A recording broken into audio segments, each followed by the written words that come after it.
les IE, c'est quoi? Ce sont les écoles de management au sein des universités. C'est très vieux, hein, ça date depuis, ça a environ 60 ans. Les premiers IE ont été créés il y a 60 ans. Et donc, on est vraiment des écoles de management. Et c'est un modèle qui, historiquement, a été créé sur la base de la Harvard Business School. On était après-guerre. Il fallait reconstruire la France. Il y avait des écoles de commerce comme le SCP, il y en avait très peu. Et on voulait qu'il y ait de l'enseignement du management dans l'université. Et donc, c'est comme ça que les IE se sont créés.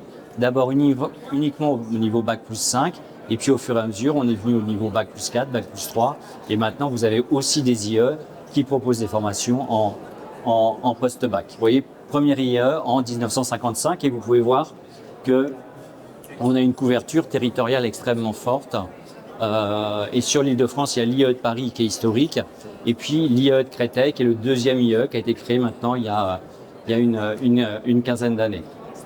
Et donc en tout aujourd'hui, vous avez 39 IE sur tout le territoire français, y compris, vous voyez, on va jusqu'en Nouvelle-Calédonie et à La Réunion. Alors, ce qu'il faut bien comprendre, c'est que les IE, on est dans l'université, d'accord? Donc, on a les valeurs universitaires. C'est-à-dire qu'en face de nous, on a des étudiants, on n'a pas des clients. C'est l'université. Donc, c'est exactement comme une business school, sauf que, d'abord, c'est gratuit. C'est-à-dire que l'année de licence, elle est à 170 €. L'année de master, elle est à 240 €. Et dans la plupart des cas, vous verrez que vous pouvez faire l'apprentissage. Mais ça veut dire aussi que vous avez toute l'exigence et la rigueur de l'université. D'accord? Vous n'êtes pas là pour faire la fête, vous êtes là pour travailler. Pour vous donner quelques chiffres, je vous ai dit 39 IE dans toute la France, 1200 anciens chercheurs, c'est-à-dire des chercheurs qui sont spécialisés dans le domaine du management, qui produisent de la connaissance en finance, en marketing, etc. C'est des business schools, donc on a souvent une image peut-être un peu pas toujours très positive de l'université. On imagine des cours un peu poussiéreux, des enseignants qui sont déconnectés du monde du travail. C'est pas du tout le cas dans les IE, parce que l'autre particularité des IE au sein de l'université, c'est qu'une très grande partie des cours sont faits par des professionnels. C'est-à-dire que vous allez avoir des enseignants académiques, comme moi j'ai un doctorat en finance, et puis vous avez des professionnels comme Mathieu, qui est ici, qui est un spécialiste de la gestion de patrimoine. D'accord? Donc on a ce mélange en termes de corps enseignants, des universitaires et des professionnels, ce qui permet finalement d'avoir un peu le meilleur des deux mondes. Et vous voyez, chaque année, on a environ 50 000, sur nos 39 IE, on a environ 50 000 étudiants. Comme gage de qualité, d'abord, nous sommes des formations qui sont toutes accréditées par le ministère de l'Enseignement supérieur, ce qui est un niveau d'exigence très, très élevé. On peut avoir des accréditations internationales et puis, et ça c'est spécifique à l'université et à quelques écoles de management, certaines écoles passent aussi par ce processus, on a le HRS qui est une autorité indépendante qui va évaluer tous les 5 ans les universités et quelques écoles de management. D'accord? Donc on a des standards de qualité qui sont extrêmement élevés. D'accord? Typiquement, un titre RNCP, ça n'a rien à voir avec l'enseignement supérieur. Un titre RNCP, c'est un titre qui est donné par le ministère du Travail.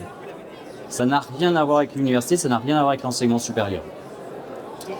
Et donc 100% vous voyez, des IE passent par tous ces process, notamment le HRS qui vient tous les 5 ans et étudier en profondeur ce qu'on fait dans les universités. Alors, c'est quoi nos forces et nos atouts? Je vous l'ai dit, c'est un service public. Donc, c'est gratuit. Donc, c'est de qualité.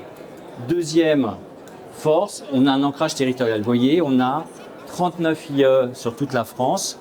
Donc, on est très proche des acteurs professionnels locaux. C'est-à-dire que partout où vous avez un IE, vous avez des partenariats avec les entreprises du territoire.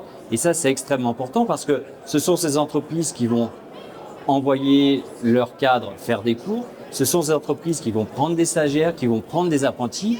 Et puis, ce sont aussi ces entreprises du territoire qui vont après, une fois que vous êtes diplômé, venir recruter les diplômés de l'IE.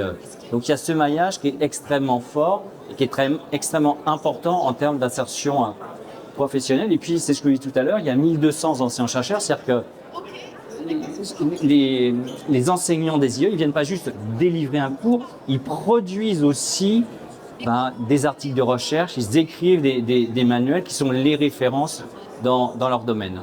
Et donc ça aussi, c'est pas juste quelqu'un qui, je sais pas, qui a une activité professionnelle qui vient faire 3 heures ou 6 heures de cours pour raconter sa journée, tout ça. On est vraiment sur des contenus de fond et c'est ça qui est extrêmement important lorsqu'on vise des fonctions managériales relativement élevées. Alors, dans les IE, on a des formations, ce qu'on appelle initiales, c'est-à-dire que vous avez des cours et à la fin de l'année, vous avez généralement un stage. On a énormément de formations d'apprentissage où là, vous allez alterner entre les cours et un emploi dans une entreprise ou dans un service public. On fait aussi beaucoup de formations continues, c'est ça un peu l'origine même des IE, c'est-à-dire que vous êtes salarié, vous avez déjà une activité, vous allez reprendre vos études pour acquérir une nouvelle compétence dans un domaine très, très pointu. Et puis, on a énormément de programmes internationaux. Là aussi, ça va vous permettre, pendant un semestre ou une année, de partir dans une université étrangère pour suivre une formation. Et encore une fois, toujours au tarif de l'université. C'est-à-dire que si vous êtes en master et que vous faites un semestre dans une université américaine, ça vous coûtera en principe 230 €. D'accord? Parce qu'on reste sur les tarifs de l'université. C'est ça qu'il faut bien comprendre, c'est qu'on a tous les atouts des écoles de management, c'est-à-dire la professionnalisation, le dynamisme, éventuellement les petits groupes.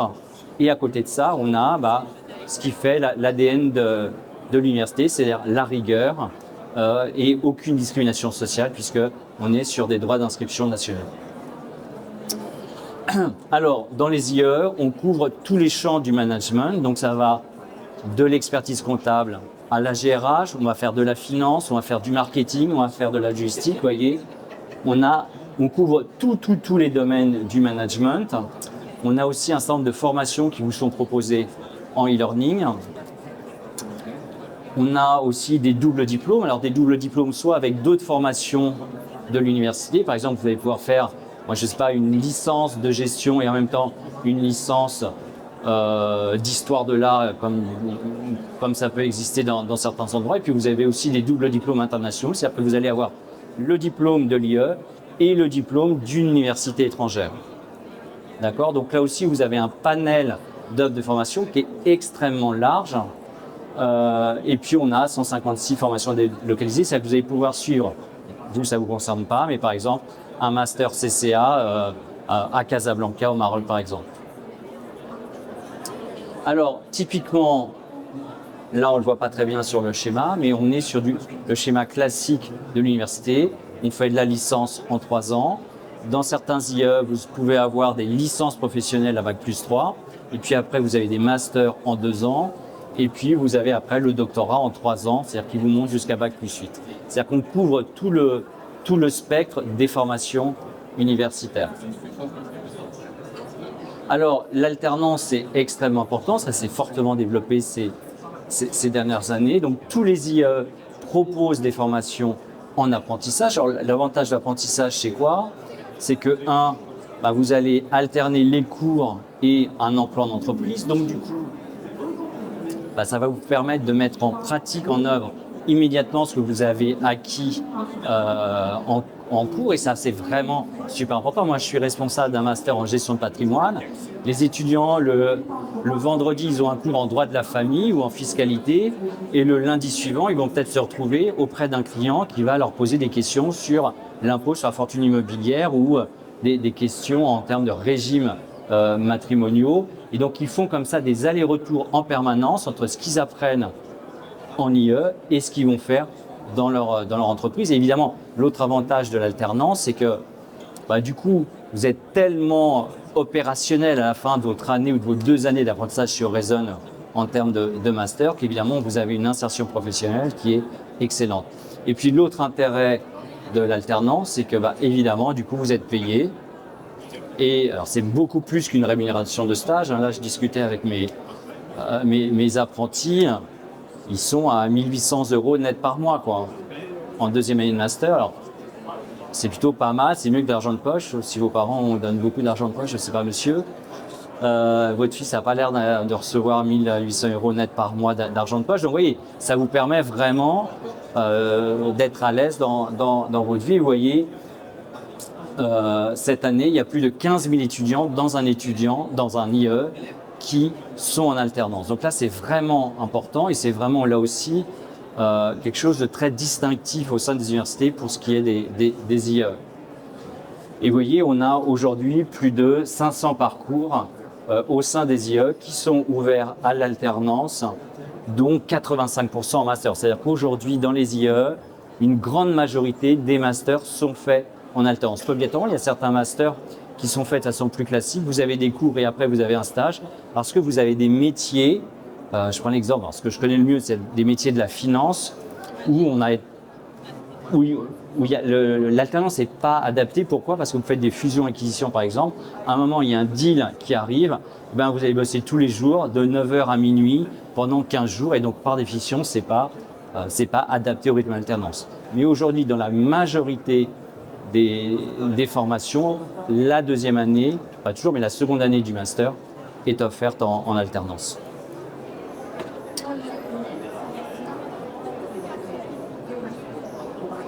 Voilà, ça c'est toujours un peu la même chose. Alors, qu'est-ce qui fait un peu la spécificité des IE au sein des universités? Vous avez un accompagnement personnalisé. C'est-à-dire que c'est assez rare que dans les IE, vous ayez des amphis. Et en master, c'est encore plus rare. Et donc en master, souvent, c'est des groupes de 20-30 étudiants. Ce n'est pas des promotions de 60 ou 90 étudiants.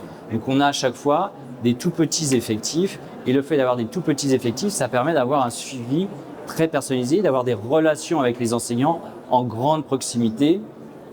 Et donc, ça permet aussi des interactions pendant les cours qui sont incroyables. C'est-à-dire que l'enseignant, il fait son cours, à tout moment, vous pouvez intervenir, vous pouvez poser des questions, ce que vous ne pouvez pas du tout faire quand vous êtes en amphi.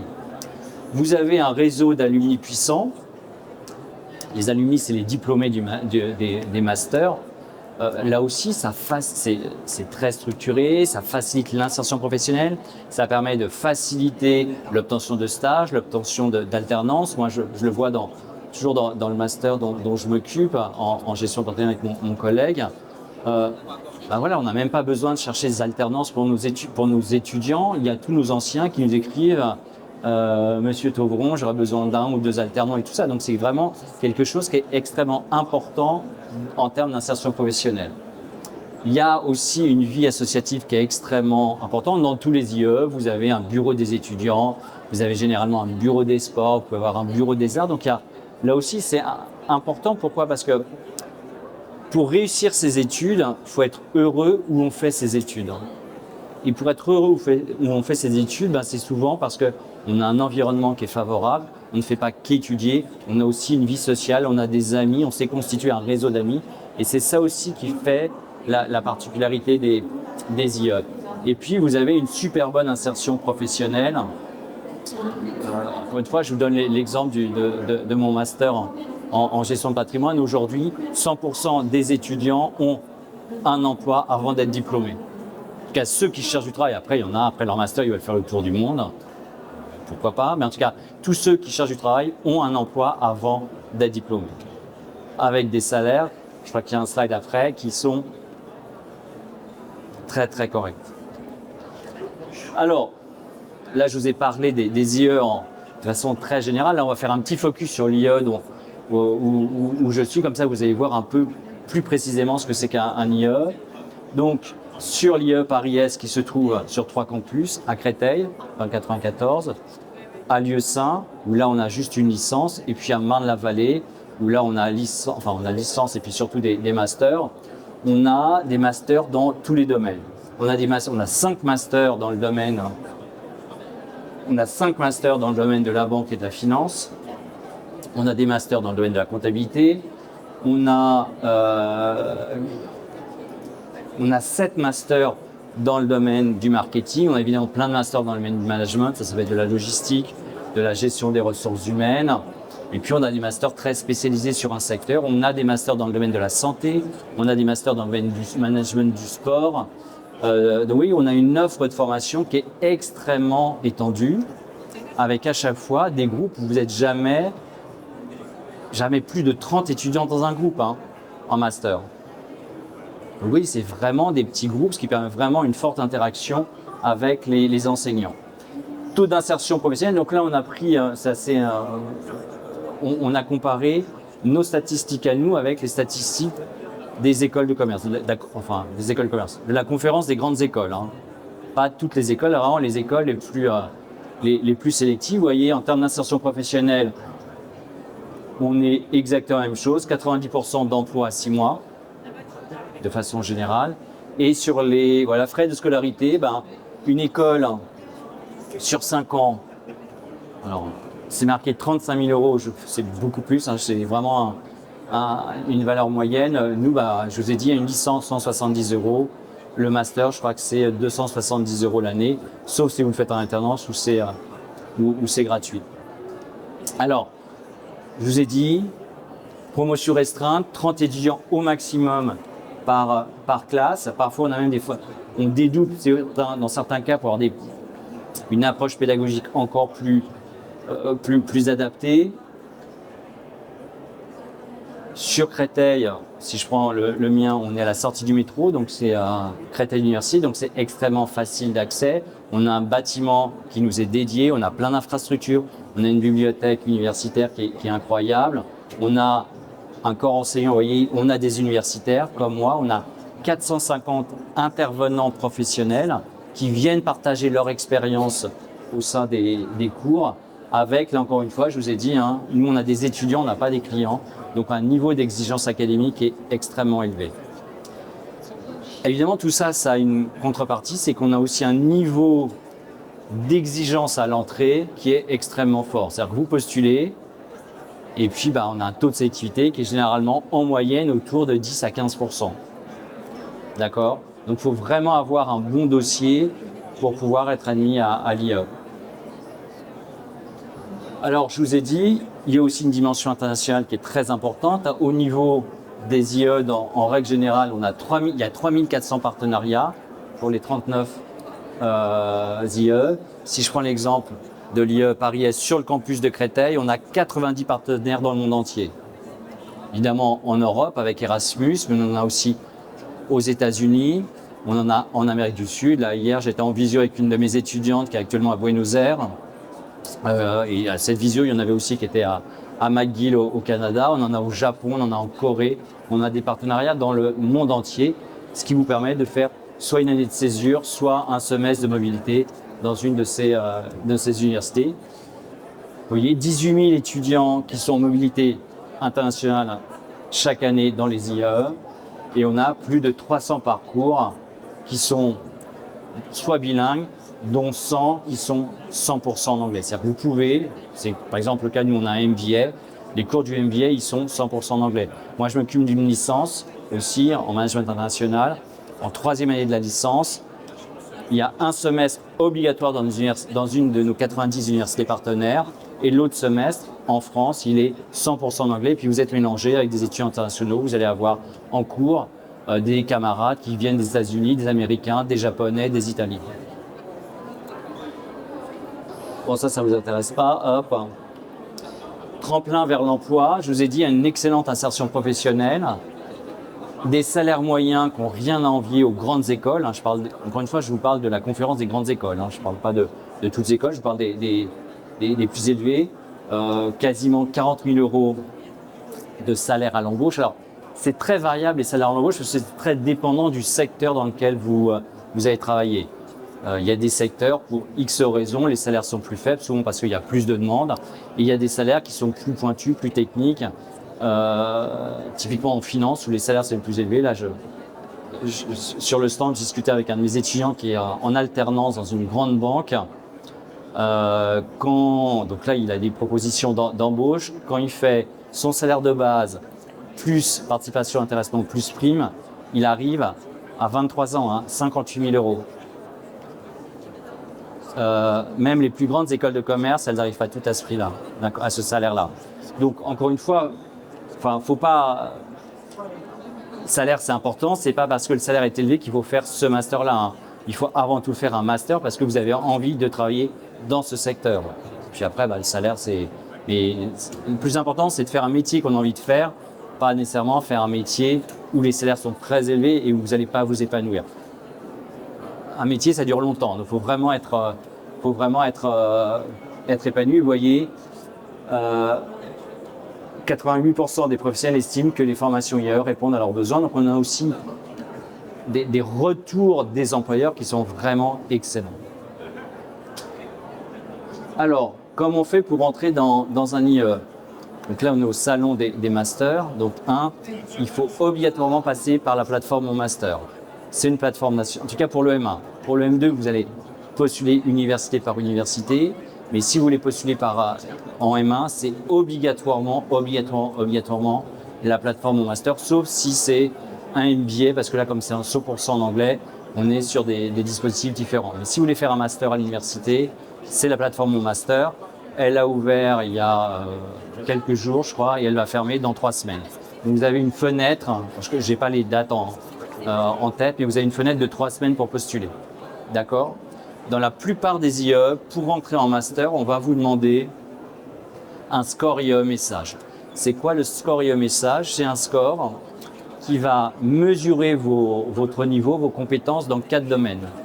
Maîtrise du français, orthographe, grammaire, conjugaison, maîtrise de l'anglais, culture générale, raisonnement logique. Donc c'est ces 4 dimensions. À chaque fois, vous allez avoir un score sur 100 et donc à la fin, vous avez un score sur 400 points. Et c'est extrêmement important. Pourquoi? Parce que les IE, on est sur des formations qui sont extrêmement demandées. C'est-à-dire que pour 25-30 places, on a des centaines, voire parfois plus de 1000 candidats. Et donc, ce score IE message, ça va être le premier filtre. C'est-à-dire que si vous avez un score extrêmement faible, l'affaire elle est pliée. D'accord?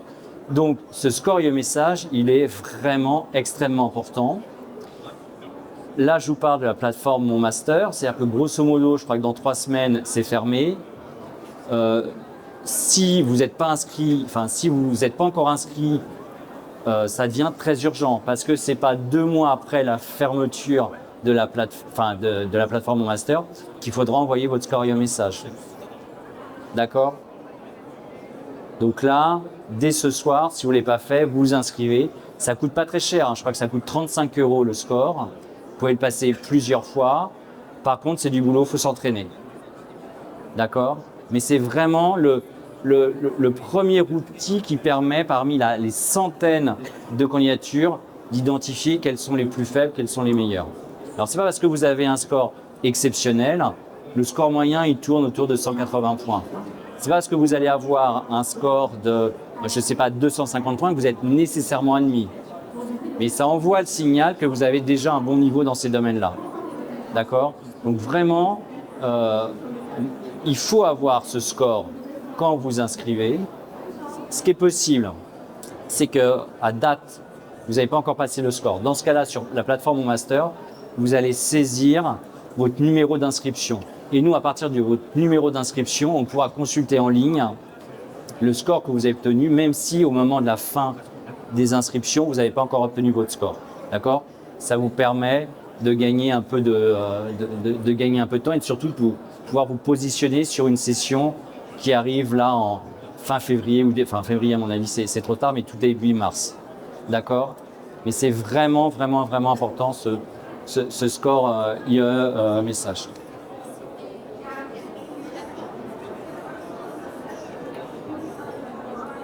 Donc, je vous disais 35 €, ça a augmenté, comme tout.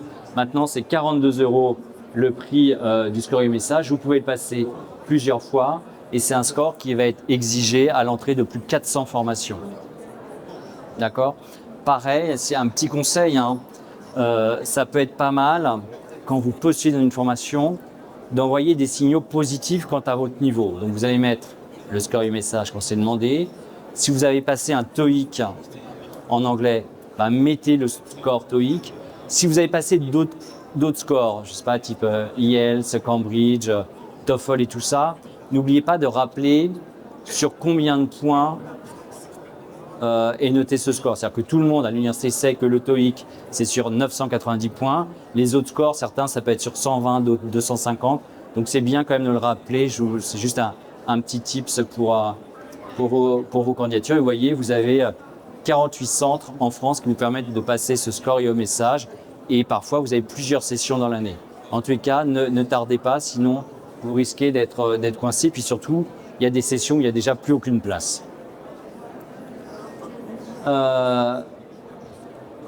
Zoom sur l'entrée en master. De toute façon, tout est sur mon master. Vous avez des stats sur la plateforme Mon Master. Il y a aussi un autre site, alors je ne l'ai pas marqué dans les transparents, mais qui est super important, qui s'appelle SupTracker. SUPTRACKER. C'est un site qui récupère des données en open data du ministère et qui va vous permettre de voir dans un domaine particulier et de faire comme ça des comparaisons. Combien il y avait de candidats, je prends l'exemple de la gestion patrimoine, sur les différents masters en gestion patrimoine. Combien d'étudiants ont été classés? Est-ce qu'on a une sélectivité de 10% ou de 50%? D'accord? Quel était le profil des étudiants qui ont postulé sur ce master et qui ont été admis? Donc c'est vraiment un site qui est fondé sur de la donnée réelle, puisque c'est les données de la plateforme Mon Master qui sont mises à disposition du public et qui, via ce site, vont être retraitées pour être faciles d'accès.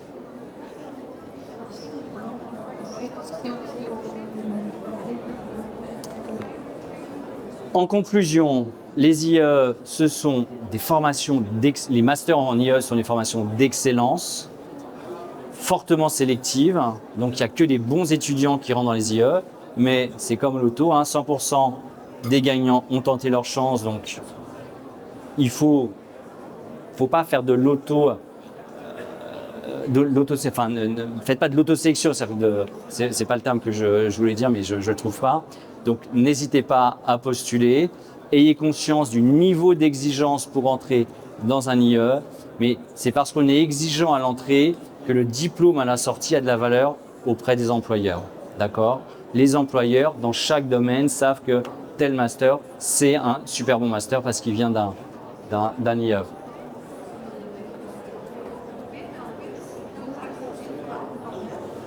Est-ce que vous avez des questions? Alors, madame d'abord, allez-y. Est-ce que vous êtes très regardant sur la licence d'origine des candidats? Alors, la question, c'est est-ce qu'on est très regardant sur la licence d'origine des candidats? Alors, ce qu'il faut bien comprendre, c'est qu'il y a autant de pratiques que de formation. C'est-à-dire que même au sein d'un même IE, entre un master de marketing et un master de finance, l'école, ou même au sein des 10, je vous dis, on a 5 masters en finance, il y a 5 responsables différents qui vont chacun avoir leur approche différente. Donc c'est évident qu'on regarde la licence d'origine, on regarde l'université d'origine, mais chacun va avoir des appréciations différentes. En tout cas, il ne faut pas se restreindre dans ses candidatures. D'accord? Et je vous rappelle quand même que sur la plateforme Master, c'est très important. Vous avez un nombre de choix qui est limité. C'est 15, je crois. Mais ce décompte, il se fait à la mention. Il ne se fait pas au master. C'est-à-dire que si, je prends un autre exemple, il y a 5 masters en finance. Sur les 5, il y en a 4 qui sont dans une mention qui s'appelle finance et un qui est dans une mention gestion de patrimoine. Si vous postulez dans le master gestion de patrimoine et vous postulez dans notre master qui s'appelle banque expert conseil, ça fait 2 vœux puisqu'on est sur 2 mentions différentes. Par contre, si vous postulez sur le master banque expert conseil, sur notre master gestion de portefeuille et sur notre master ingénierie financière, les 3 sont dans la même mention, donc ça ne vaudra pour la plateforme Mon Master qu'un seul vœu. D'accord? Donc c'est important le décompte des vœux. Monsieur. Pour le score IAE, est-ce que si on a 2 sessions, on peut mettre 2 numéros? Alors, la question, c'est si je suis inscrit à 2 sessions, est-ce que je peux mettre 2 numéros? Dans mon souvenir sur la plateforme, il y a un nombre limité de caractères, donc vous ne pouvez mettre que les références d'un seul des 2 scores. Sachant que l'intérêt, encore une fois, de s'être inscrit sur plusieurs sessions, c'est de mettre le meilleur score, quoi. Est-ce qu'il y a d'autres questions? Alors, monsieur et madame. S'il vous plaît, pour intégrer un master 2, est-ce que je dois candidater sur mon master? Alors, la question de monsieur, c'est si je postule sur un master 2, est-ce que je dois passer par la plateforme Mon Master? La réponse est très claire, c'est non. Mon Master, c'est une plateforme qui ne concerne que les Master 1. Pour les Master 2, il faut aller sur le site de chacune des universités où vous avez une plateforme qui est propre à chaque université pour postuler sur les Master 2. L'expérience professionnelle est-elle déterminante pour les masters? L'expérience professionnelle est-elle déterminante pour les masters? Là, encore une fois, ça dépend des masters. Il y a certains masters qui vont attacher une très très grande importance au dossier académique. Qu'est-ce que vous avez fait comme études? Quelles ont été les notes? Il y a d'autres masters où on va vraiment regarder l'expérience professionnelle, c'est dire voilà, ce candidat, il a fait les stages exactement dans le domaine du master, au moins il sait exactement ce qu'il veut. Les notes, elles sont bien, c'est pas exceptionnel, mais elles sont bien. Il a vraiment acquis une expérience dans le domaine, donc il a vraiment le profil. Donc là, encore une fois, il n'y a pas de règle, hein, mais c'est toujours un plus, par contre, évidemment, d'avoir des expériences professionnelles. Est-ce qu'il y a d'autres questions? Bah écoutez, allez, une petite dernière. C'est quoi qui différencie un dossier accepté d'un dossier refusé? Qu'est-ce qui différencie un dossier accepté d'un dossier refusé? Bah, celui qui a accepté est meilleur que l'autre. Hein. Je ne peux pas encore une fois répondre à votre question parce que d'un master à un autre, les règles vont être différentes. Enfin, les processus et les exigences vont être différentes. D'accord? Alors, petit conseil aussi. Quand vous postulez sur mon master, vous avez donc un CV qui est général pour toutes vos candidatures. Vous pouvez avoir des pièces qui sont spécifiques. Donc, travaillez bien vos fichiers en amont pour pas dire votre master. Alors déjà, les lettres très générales, genre je rêve de faire un master dans le domaine de la finance. Déjà, c'est un peu vague. Donc, il faut préciser quand même plus précisément quel domaine de finance. Je rêve de faire votre master en gestion de patrimoine de Dauphine. Paf, vous m'écrivez à moi. Bah non, moi je suis pas Dauphine, quoi. Et je vous assure que des dossiers comme ça, j'en ai tous les ans. Donc, préparez. C'est bien de personnaliser votre lettre de motivation. Encore une fois, vous n'allez pas en faire 50. Vous avez quelques parties que vous allez personnaliser et enregistrez bien vos fichiers sur votre ordinateur en spécifiant bien quelle université, quel master vous visez. Sinon, vous risquez de vous tromper dans la plateforme master et de télécharger la mauvaise lettre de motivation par rapport au master. Et ça, je vous assure, tous les ans, j'en ai plusieurs. D'accord? D'autres questions? Oui, une petite question? Très bien, je vous remercie beaucoup et bon salon.